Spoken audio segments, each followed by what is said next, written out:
তোমরা শুনতে চেয়েছিলে না বিটিএস কেন আমার জীবনে এত বেশি প্রভাব ফেলছে? তাহলে শোনো তোমরা। যেদিন থেকে আমি জিন নামক এই মানুষটাকে চিনলাম, সেদিন থেকে কেউ আমাকে অসুন্দর বললে আমার মন খারাপ হয় না। কারণ জিন অভ্যাস শিখিয়েছে হাজারটা সৌন্দর্যের মধ্যে নিজেকে খুঁজে নেওয়া। এখন আমি হাজারটা সৌন্দর্যের মধ্যে নিজেকেই সুন্দর ভাবি। আর এই মানুষটার জীবন কাহিনী যেদিন থেকে শুনেছি, সেদিন থেকে নিজের উপর আর কোনো অভিযোগ নেই। মানুষটা আমাকে আত্মবিশ্বাসী হতে শিখিয়েছে। এই মানুষটা আমাকে শিখিয়েছে ইচ্ছে থাকলে উপায় হয়। ও বলেছিল পরিস্থিতি যখন কঠিন হয়ে যায় তখন একটু এগিয়ে ভাবো, তুমি চেষ্টা করলে পারবেই। এই জীবন জামক নামক মানুষটাকে যেদিন থেকে আমি ভালোবাসতে শিখেছি, সেদিন থেকে রাস্তায় কেউ পিছন থেকে শেষ বাজালে আমি ফিরে যাইনি। কারণ জীবন সাহেব বলেছিল রাস্তায় কেউ শেষ বাজালে তুমি পিছন ফিরে যাবে না, কারণ তুমি একজন মেয়ে, কোন কুকুর না। যে হোক, তিনি আমাকে শিখিয়েছেন হাজারো কষ্ট বুকে নিয়ে হাসতে।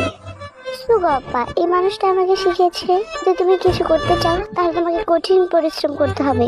জিমিন এই মানুষটা আমাকে কিভাবে মানুষকে ভালোবাসতে হয় তা শিখিয়েছে। এই বলবো, কাউকে ভালো না বাসতে পারলে তাদের সম্পর্কে খারাপ কিছু বলবেন না।